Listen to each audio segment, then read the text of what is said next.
a blues phrasing lesson that you're going to show some people Yeah. some cool things the way you think about it. The way I move my hand up and down the neck to kind of find new places very easily. So one of the things I do when I solo is I try and go low to high and find that excitement. You know, you go high, low, and then you go low, high.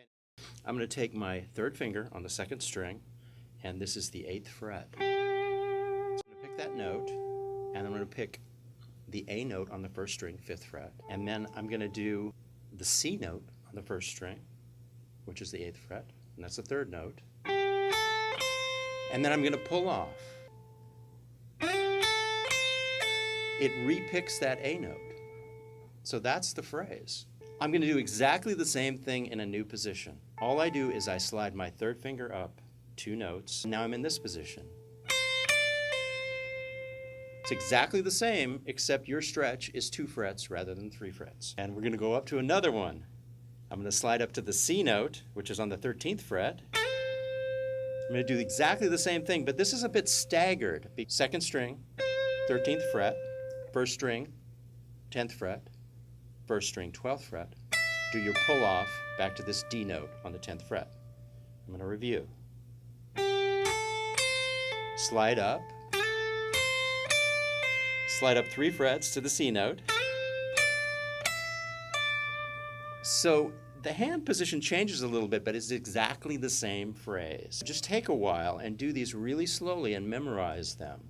And then we'll move on to the next position. And the way you can look at this is just choose your anchor notes. Your first anchor note is this G note. Your second anchor note is this A note.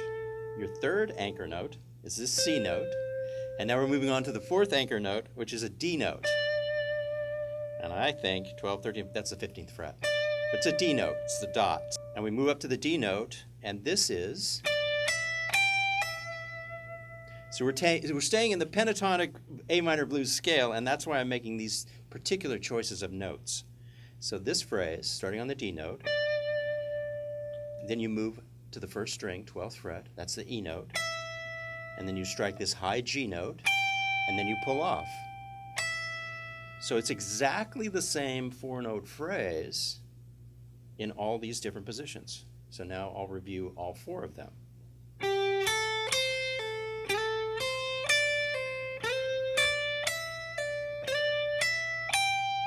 We're almost done. Okay, I'm going to go 2 more frets to this E note. We hit the G note, the A note. And this is a really kind of easy one, and visually it's really pretty good. So, starting again. First one, second, third,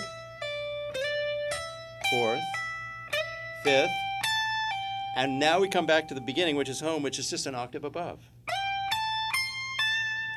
So our last phrase is the same notes, just an octave above. And it's really just, I think it was 5 positions.